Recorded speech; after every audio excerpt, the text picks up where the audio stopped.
can perform. Of course, it's a CT side start this time around.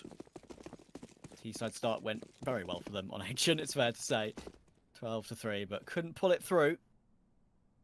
The talent and stars of Cloud9 really did make the difference in the end. But anyway, this is now a new map. Starts. Eku's going to push down deep toward the bottom of ramp, but Hobbit deletes him, and now there are so many players coming Face's way. He's not going to be able to get away. He's been overrun by the clouds. And now in a 5 versus 3, Cons needs a big hold. Toward Gap, looking for the first pick, but NaVi too strong. Now Andrew's in the middle of nowhere, I'm afraid. About to be pinched in 2 different positions, and that gives him no chance whatsoever. Bomb down, all 5 players alive. Watts, 1v5, just looking for some bonus cash on these USP shots. And he gets himself 2 at least, which isn't too bad. Just after an Ancient that he played, which wasn't the best for him. But either way, just some kills would be nice. Yeah, no chance to win the round from here. Cloud9 have locked in the pistol grade. Playing Smoke Fade with the Mac 10. Not something that we'll see too often in the future.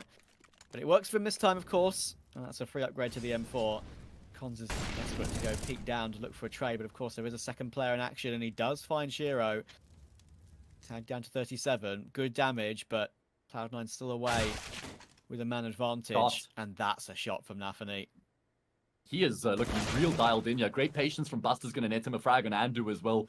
Can't fault Andrew for that. They've fallen behind in the round. He had to make some sort of play to get them back into it, but he goes down. And with that, there's only one player on either bomb site now for sYnck. It's going to have to be a mammoth defense from Watts over towards B as they start to gravitate in his direction. NaVi and Shiro are both low, so maybe a chance for him to make something happen. He's taking down one of those low HP players, and in fact, the others had to trade him, so he's actually left Faze in a fairly winnable situation, although unfortunate happened in that, as we see them looking to get aggressive on his CT side. Look at how patient Shiro is, but Andrew going to get the better of him. Hobbit looks to trade, and he does get the kill, but Cons is in position to at least make sure he maintains that man advantage.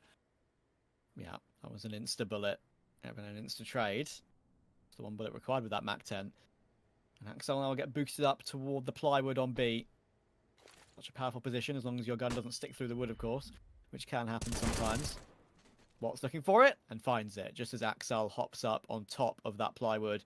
And now Buster will try and make his way up through ramp. But Cons is not being checked towards sandbags, and that's going to be a free kill. Bomb dropped. NaVi quite a way away, with only 17 seconds on the clock. He might look for some damage, as he's got some money in the bank, but either way, going to be a round for sake. Yeah, absolutely. There we go. Job done. Not only that, but they keep 4 players alive, and that's so important to just build up an economic buffer, just to give themselves that little bit of leeway, a little bit of breathing room, because it means that if they lose a round, at least they'll be able to invest in the round afterwards. They don't just get shattered off the back of losing a round. So let's see what happens. 4-1 Cloud9. More than enough cash to invest across the board. Shiro has his AWP this time as well. If he had an AWP with the angle he was holding in the previous round, he almost certainly gets the kill. Hasn't looked like his normal dominant self today, though. I mean, no. I guess he's a bit of a lanner, right? Just a rather be a lanner than an R-liner. So yeah, maybe. Oh, NaVi was looking for that trade, but that was a good hold from Fates and Eku. 5 versus 3 early doors. And Cloud9 will try and take some map control off the back of that, knowing that that's a really only chance to get back into this round. Mid is their option, and that is what they'll take. Yeah, 3v5. sYnck don't have to make any further moves from here. Andrew's in a forward position though towards the stairs. If he goes down without getting a kill, then I think that does open up the round a bit more here for Cloud9, but they have the lion's share of their players in towards middle, minute left on the clock. How do they go about their business? In the meantime, sYnck have actually padded up the defense on that B bomb site. And sYnck needs to be careful not to overpeak in this scenario. They've got a good setup right now. Don't need to change from the static position, and there we go. A good second to Fates. Hobbit will also get removed as Eku swings from the construction, the window. And now Axel is 1v5. And we've seen some wild plays from him on Ancient, but with 25 seconds to go, I can assure you this is beyond him. Should get a free kill. Oh, maybe not. He only sees the tip of the silencer, the silenced M4. But he will find Cons as he peeks wide, and now the Wigspan can come in, but that's just the fast aim of Axile, keeping himself alive ever longer, and with $950 to spare, it's actually, and if he does pounce, can he actually get a kill? There's a lot of sound cues being made right now. No. Nafni always missed the timing, but he does react. Faze was right underneath the angle, and that was a bit of an awkward one. Eku does get the response, but now he's pretty stuck, and he needs the help from Cons. It's being pushed forward, it's a bit of a whiffy one. Damage done to both Nafni and Axile, but they get away for now with a 4v4, until finally Cons finishes off one of those frags. Man, sYnck just forcing the issue, fighting tooth and nail for ramp control right now, never allowing Cloud9 to feel settled or comfortable. And it's actually earned them the man advantage, but this is still a better position for Cloud9 compared to the past 2 rounds that they've got themselves into. 4v3. Smoke? Maybe? No, well, either way, it doesn't matter because Buster's dead, so he can't do anything with it. Cons over-aggressors. That's a bit overzealous there. 4v2. Offers his life up to Axile, and he'll happily oblige as they now employ Bogdan's law. Yeah, especially AWP onto the low HP player. Especially with 20 seconds to go as well. If he just re-employed his strategy of sitting on sandbags again, I reckon that would have worked out for him. Yeah. However, it gives Axel and Shiro a sniff at this one. It's only a slight whiff, but anything can happen when it's Shiro and Axel, and there's a bit of information. Gun barrel spotted, but in the end, Alright, well, sYnck, they're going to be hoping that they don't blink here, and they just keep up with their same approach. They're contesting ramp every round. They're taking the fight to Cloud9, and recently, they've been winning those fights out consistently as well. Yeah, it's great to see. They're not scared, and we saw that on Ancient, especially on their T side. I mean, with a 12-3 for goodness sake, but we have to talk about it in a bit more depth than just the scoreline. That was an impressive performance and an impressive show of feeling how confident they are against a team like this. There's some excellent shots hit by the likes of Andu and Fates, especially on the entries, and Eku will unfortunately feel an entry going against him this time. Nafni recovers it, get Cloud9 back into a 4v4. But sYnck have a lot of utility available. 50 seconds and they've still got most of it. So they could Molotov the default plant spots. They could nade them. That might get them a free pick before they have to go for some sort of retake. We are sort of gearing up for that sort of play right now, but they are playing very aggressive ahead of the play, and that could be the issue. Yeah. Not saving their utility or staying back, and Fates will get dinked through the wall. His troubles on that one. He needs one more, but they're going to double peek it, and it's only a leg shot. That's a shame. Shiro with 15 HP to spare will get the bomb down. And that was because Shiro was slightly elevated on top of that concrete cinder block. You can see it right next to the crane there. That's why it was a leg shot from Fates, and it doesn't result in the kill. And it's looking like Shiro's going to finish off the job. Nice quick shot coming through from him. And he's going to have a contest coming his way. Eku off the back of the flash peeks through. Nafni unimpeded by the flash. Still doesn't have the easiest time of it in the gunfight, but he does come out on top. Yeah, more big stuff from Nafni. He's not necessarily been free of any criticism. I think a certain man called Maui Snake might know all about that. But he's performing well when it matters in this particular game. But Cons will at least wait for Hobbit. So that's a good recovery kill. And Nafni will have to take the AWP as he's now low HP. So player spotted toward quad, and that's going to be an issue because there's going to be so many nades and so many mollies coming his way. Watts is so screwed. If he gets away with his life, it'll be a minor miracle, and he actually has for now. He'll have to get himself back toward default as the 2 players, and now a third will come in toward B. Oh, jumping around the corner, Andu actually will best Axile. Man advantage in play now for the CT side as Cloud9 looks to try and close the gap in towards B, but they're just getting shut down emphatically. Oh, spotted the information. He's got a good amount of information though. He knows that there's 2 players, right? One sandbags, one towards gap. Third player on the bomb side, on the opposite side of the map though. Kills breaking out left, right, and center. Watts will take down Hobbits, and that's actually going to thwart the approach into the B bomb site. Yeah, they tried to flash in and do that. He only got his 1 kill. Fate's flashbang was good, but Nafni just held down mouse 1 and was fine with that, and that's a good reaction. Cons will deal with Nafni well.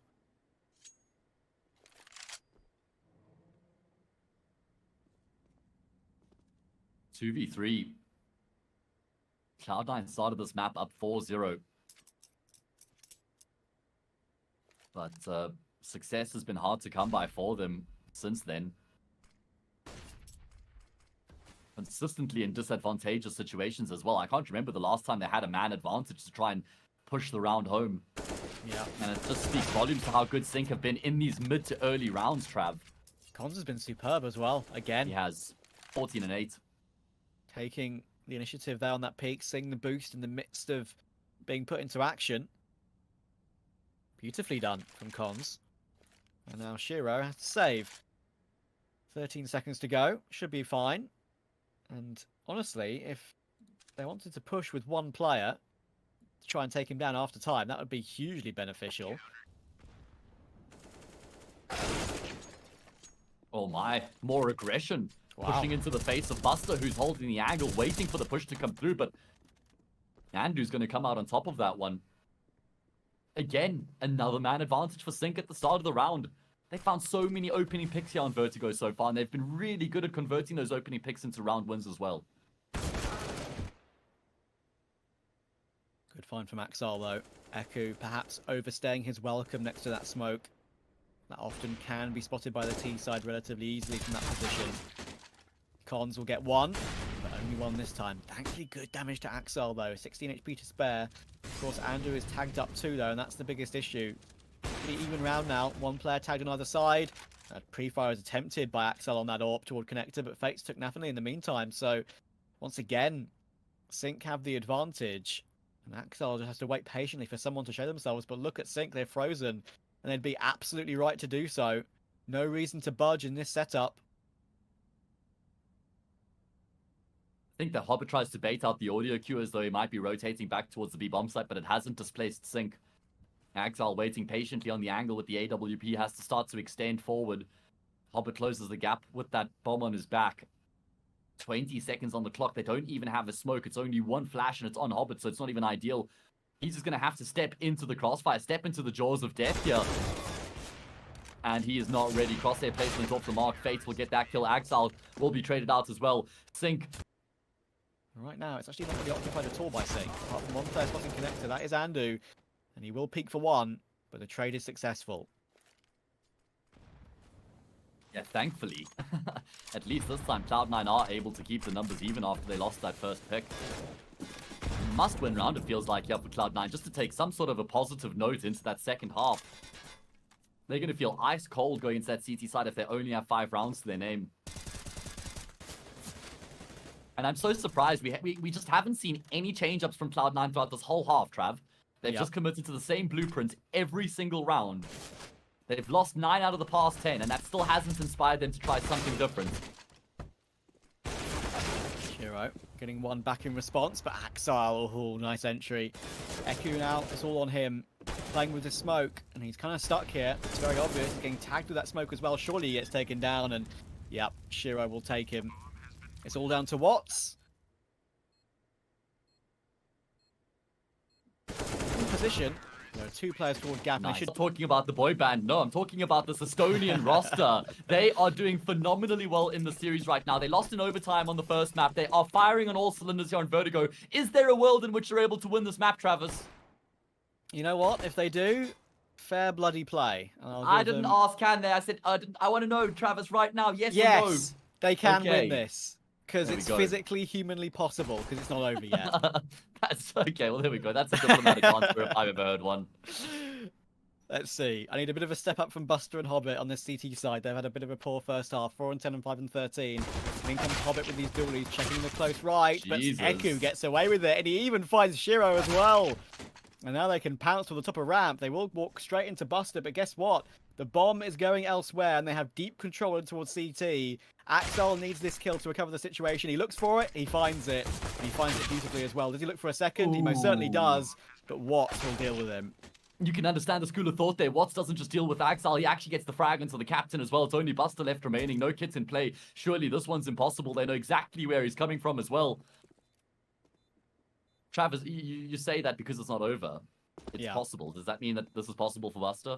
Same logic, same school of thought? He doesn't have a kit, so this time, this is 0.001.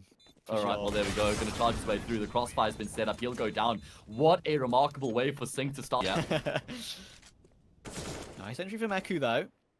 nafny will drop, and Cons is up quite close to the smoke as well. But if he walks through it, it's a freebie for Hobbit, and that was just a little bit overzealous from Cons. Didn't need to do that as quickly as he did, but Watts has found Axel in the meantime. Axel really had Watts' number, especially in the second half on the previous map, and Buster will just leap in toward Andu. So, right, that's a 4 vs 2. That's the B bomb site cracked open. Plant will come through. Cloud9 should honestly save this. Absolutely, yeah. Look at the money here on Buster. Exile doesn't have much cash and enough to buy, but okay. I wonder if Hobbit getting that kill maybe leads them into potentially going for this. Watts has taken so much damage from that HE grenade. Problem is, Shiro's like, yeah, Hobbit, you're on your own here, mate. So you're essentially 1v3ing this if you do want to try win the round.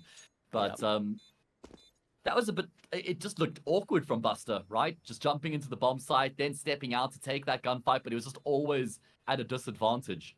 Yeah, like a bit of a lack of awareness there, for sure. And, I mean, that was the biggest conversation we've had about Cloud9 in recent times, of course, the Inters, Buster move.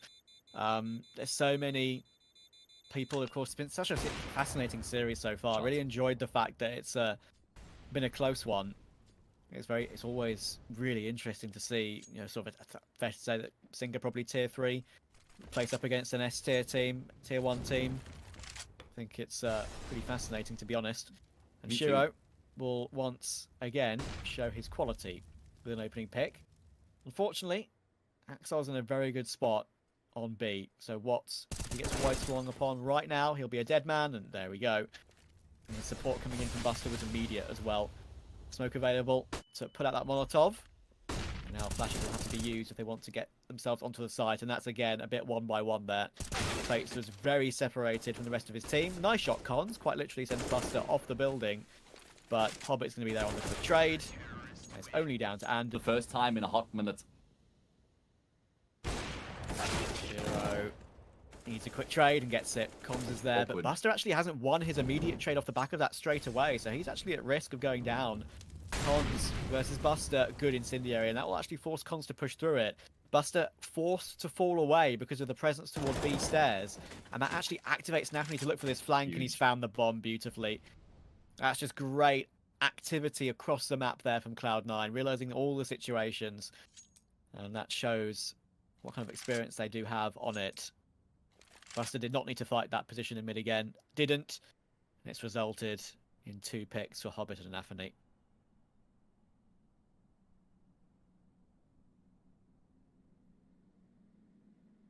Yeah, nafny actually standing tall. Great impact coming through from him. I mean, well, he was the guy towards ramp who just threw himself at the opponents every round and was able to cause a bit of a ruckus. But here on the CT side, this is where he's been the cleanest. Eku left in the 1v3 to try and deny Cloud9 the lead, but surely it's not going to happen. I think, yeah, I was about to say, nafny's most certainly would have spotted that the bomb's been nabbed. So, get up. He's going to have to sprint toward A at some point with 20 seconds in the round remaining.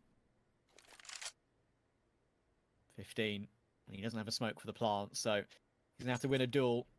And right now, there's a player underneath double stack that will most certainly peek him once his plant comes in. In comes Hobbit, up on top of double stack, easy double headshot. They do let them actually get the plant, which is vaguely important, actually, because it gives them a bit of a cash injection for possibly a buy in the following round. But either way, Cloud9 take it, and they're back up to it. You are right. Shiro going for a peek. Broad gap. We'll see nothing at the moment. I can tell you there is one confirmed result already. NIP have beaten OG. And that means the loser of this will play OG tomorrow, and we will be covering that on this stream. And right now, it could be heading toward a sYnck versus OG matchup. As Shiro and nafny will get 2 opening frags in this one. And that forces sYnck over toward B. And look at their util. 1 smoke, 1 flash. It's all that they have. Khalil in the mix as well. Axel's here. Problem for him is he's by himself, but he will still win the gunfight out with Andu. That looked like he didn't have head armor there. I'm not sure. I will quick double tap either way. Axel is going to continue to hold down the line as he holds down mouse button 1. And it's going to be what's left remaining. 1v5 turn, 1v4. Mission impossible. And he's dead. It's so often the default for a T side to go for a late round execute on this map. Shot. Oh, yeah, well, there's nothing you can do about that. Shiro ruins Cons' day. Cons has been a bit of a serial overpeaker in this game so far, but it's been working well for him as just as much as it's been working poorly. Unfortunately, that is an occasion where it does work poorly. He responds to find Buster, but he needs his kill toward Gap as well, and NaVi's just too strong. That drops the bomb too. Watts is on a lurk, deals with Axel nicely. Now they know exactly where he is. They're having to make a lot of noise on this rotation as well. Shiro has the line. Watts does have full utility. Perhaps he can flash Shiro off this angle, but he doesn't choose to use any. And it's a freebie. Piece together what they can. Weaponry is not the problem. Utility is. They need to win 4 consecutive rounds to take this to overtime, and Cons is best at Daphne. That's a great start to the round here for sYnck. Yeah, they've most certainly not been overawed individually. They've not been that bad at all in that sense. Had some great performances from Andu. That ace on Ancient will live long in his memory. And now we go in toward, oh my goodness, in toward B. I was about to say, Axel and a Hobbit just get 2 straight away. And now Axel is under pressure, but Andu, the flash is really good. Axel sees him before that Hobbit flash comes flying in. Now it's all down to Fates and Eku. Nice pre-fire from Fates, but now it's all on to the most experienced man on this roster. I think maybe this is even too far for him. 1 versus 3. Hobbit low, but this angle is being checked. Nice frag. Will find low HP